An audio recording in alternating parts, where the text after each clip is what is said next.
மூணாவது வரிசையில மூணாவது ஆளை காணல. ஆமா, அந்த சார்ஜென்ட் அதிகாரி கோபத்தோட அப்படியே பாக்குறாரு. யாரது, எங்க அந்த ஆளை அப்படியே பாக்குறாங்க. எல்லாரும் திரு திருன்னு முழிக்கிறாங்க. தூரத்திலிருந்து வேகமா ஒரு ஆளு ஓடி ஓடி வராரு. எல்லைக்கு அவருக்கு வந்து நின்னா அது வன்னியாதான். ஐயோ, வன்னியாவா? வன்னியா மாட்டிக்கிட்டானா? இல்லையா, வன்னியா ரொம்ப கரெக்டா இருப்பாங்களே, எப்படி லேட் ஆனாங்க? வன்னியா, உனக்கு விசில் சத்தம் கேட்கலையா? நான் என்ன சொல்லி இருக்கிறேன்? விசில் சத்தம் எப்போ கேக்குதோ அப்போ சரியா உன் இடத்துக்கு இங்க வந்து நிக்கணும்னு சொல்லி இருக்கல. என்ன செஞ்சுக்கிட்டு இருந்த? ஐயா, தயவு செய்து மன்னிச்சுக்காங்க ஐயா, நான் ஜெபம் பண்ணிக்கிட்டு இருந்தேன், அதுல மறந்துட்டேன் ஐயா, மன்னிச்சுக்காங்க ஐயா. என்னது, ஜெபம் பண்ணிக்கிட்டு இருந்தியா? வன்னியா, நீ இப்போ விளையாட்டுக்கு தானே சொன்ன? ஐயோ ஐயா, விளையாட்டுக்கு இல்லையா, உண்மையில நானு ஏசப்பா கூட பேசிக்கிட்டு தான் இருந்தேன், அதுல நேரம் போது தெரியாம இருந்துட்டேன். அது தப்பு தான் ஐயா. நான் சரியான நேரத்துக்கு பயிற்சிக்கு வந்திருந்திருக்கணும். என்ன தயவு செய்து மன்னிச்சுக்காங்க. வன்னியா, ஜெபம் பண்ணிருக்க, இது எவ்வளவு பெரிய தப்பு தெரியுமா? நான் உன்னை இப்படியே விட்டுட்டு போறதில்ல. உன்னை நான் என்ன செய்ய போறேன்? அப்படி கீழே சிலர் குனிஞ்சாங்க. தனது கால்கிட்ட எத்திடுவாரோ அப்படின்னு சிலர் எதிர்பார்த்தாங்க. வன்னியா, பயிற்சி முடியட்டும், நான் தளபதி போரிஸ் கிட்ட உன்னை கூட்டிட்டு போறேன், அவர் உன் மேல கண்டிப்பா நடவடிக்கை எடுப்பாரு, நீ தயாராயிரு. ஐயா, மன்னிச்சுக்காங்க ஐயா, நான் செஞ்ச தப்பு தான் ஐயா. நீங்க என்ன தண்டனை கொடுத்தாலும் நான் அதை ஏத்துக்கிறேன். சரி, இப்ப நீ போ, பயிற்சி முடி, அப்புறம் பார்க்கலாம். வன்னியா அமைதியா போய் பயிற்சியில நின்னாங்க. பயிற்சி எடுத்துக்கிட்டு இருக்கிறாங்க. பயிற்சி முடிஞ்சு கூட இருக்கிறவங்க எல்லாம் வன்னியாவுக்கு என்ன தண்டனைய அந்த போலீஸ் மாஸ்டர் கொடுக்க போறாங்களோ தெரியலையே அப்படின்னு எதிர்பார்த்துக்கிட்டு இருக்காங்க. நேர போலீஸ் ஐயாவுடைய ஆபீஸுக்கு கூட்டிட்டு போறாங்க இந்த சார்ஜென்ட். வன்னியா அப்படியே பின்னாடி போறாங்க. நேர போலீஸ் ஐயா போய் பார்த்த உடனே வாங்கி ஒரு பெரிய சல்யூட் அடிச்சாங்க. அந்த போலீஸ் ஐயா அப்படியே ஆச்சரியத்தோட பார்த்தாங்க.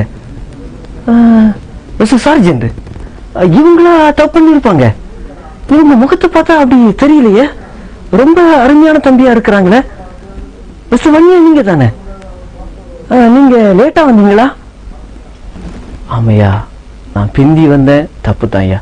ஏன் லேட்டா வந்தீங்க? ஜெபம் பண்ணிக்கிட்டு இருந்தேன். ஜெபம்? என்ன ஜெபம்? இயேசு சாமி கிட்ட. என்னது, இயேசு சாமி கிட்ட பேசிக்கிட்டு இருந்தியா? ஏய் வன்னியா, நம்ம சோவியத் நாட்டுல நம்ம விஞ்ஞானிகள் எல்லாம் என்ன சொல்லி இருக்காங்க? கடவுளே இல்லைன்னு சொல்லிக்கிட்டு இருக்கிறாங்க. நீ அந்த காட் ஜீசஸ் கிட்ட நீ பேசிக்கிட்டு இருந்தியா?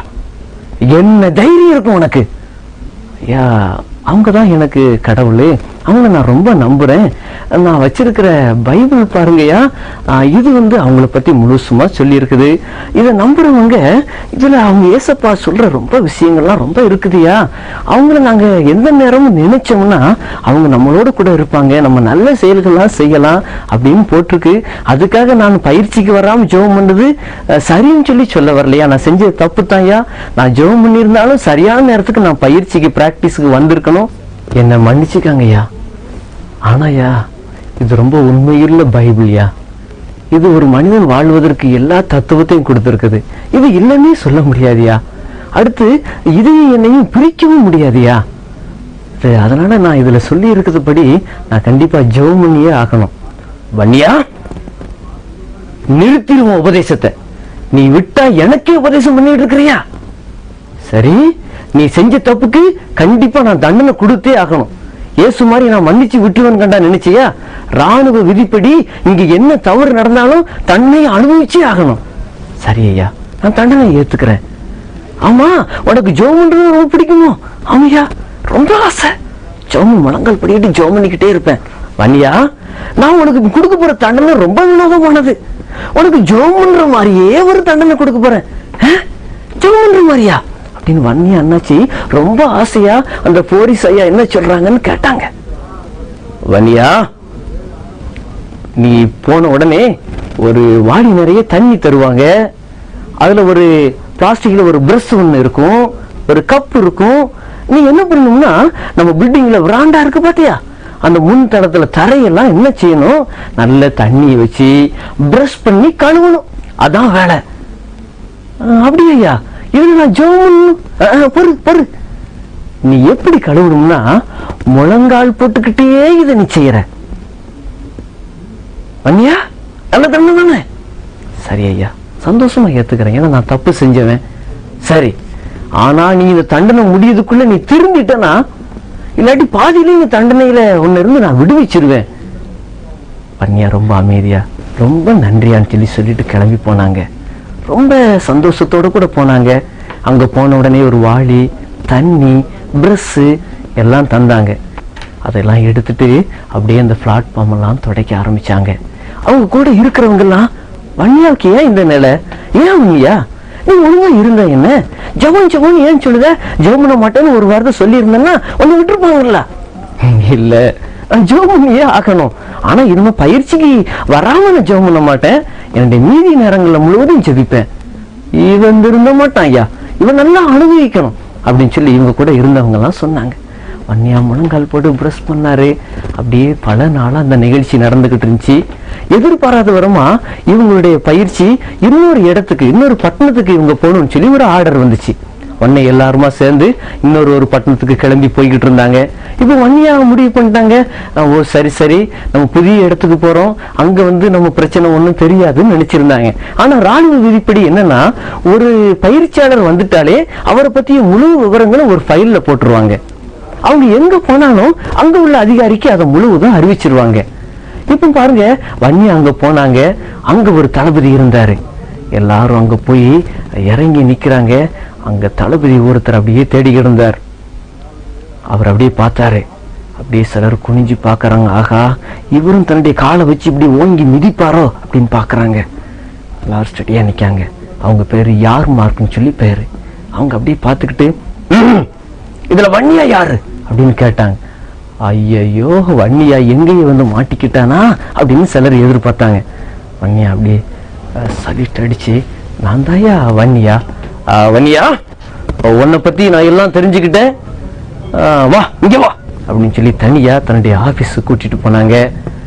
இந்த யாருமா இருக்கிற அதிகாரி வன்னியா வச்சு தன்னுடைய பதவியை உயர்த்திக்கலாம்னு சொல்லி இவங்களுக்கு ரொம்ப ஆசை. எப்படியாவது இந்த ஒரு பிரச்சனையை பெரிய பிரச்சனையை ஆக்கி வன்னியாவுக்கு ஏதாவது ஒரு பெரிய தண்டனையை வாங்கி கொடுத்து இவருக்கு அந்த நிர்வாகத்துல ஒரு நல்ல பேரை வாங்கி பதவி உயர்வு பெற்றுக்கணும்னு சொல்லி ஆசையில வன்னியாவை கூட்டிட்டு போய், வன்னியா நீ என்னெல்லாமோ தப்பு பண்ணியாமலாம்ப்பா, ஆனா இங்க வந்த பிறகு நான் இங்க அதிகாரியா இருக்கேன், நீங்க செய்யக்கூடாதுன்னு நான் விரும்புறேன். எப்படி நீ இப்படி பிரேயர் எல்லாம் பண்ணுவியா, ஜெபம் பண்ணுவியா? ஐயா, நானு சும்மா இருக்கிற நேரம் பண்ணுவேன்யா. வன்னியா, நீ இன்னும் தண்டனை கொடுத்தும் திருந்தலன்னு நினைக்கிறேன். வன்னியா, நீ திருந்திடுறது ரொம்ப நல்லது, ஆனா நீ திருந்தாம இருக்கிறது எனக்கு நல்லது. நீ தப்பு செஞ்சாதான் நான் பதவி ஒரு பெயர் அப்படின்னு சொல்லி பதவி ஒரு உயர்வையே மனசுக்குள்ள வச்சு அந்த ஆபீசர் அப்படியே வன்னியா இப்படியே தான் இருக்கணும் அப்படின்னு நினைச்சுக்கிட்டாங்க. ஆனா வன்னியா தனது ஜெப நிலையை விட்டு மாறவே மாட்டேன் அப்படிங்கறது ரொம்ப உறுதியா சொன்னாங்க. வன்னியா, அப்படின்னா நீ மாற மாட்டேன்னு தான் சொல்ற. சரி, அப்படின்னா நான் கண்டிப்பா இங்கேயும் உனக்கு தண்டனை கொடுத்தேதான் ஆகணும். ஐயா, நான் இங்க ஒரு தப்பும் செய்யலையே, இங்க செய்யல, ஆனா அங்க செஞ்சிடலாம்.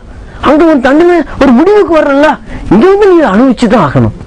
சரி ஐயா, நீங்க என்ன சொன்னாலும் நான் செய்யறேன், ஆனா என்னால ஜெபிக்காம மட்டும் இருக்க முடியாது. ஆமா, அப்படின்னா சாப்பிடுற நேரம் நீ ஜெபிப்பியா?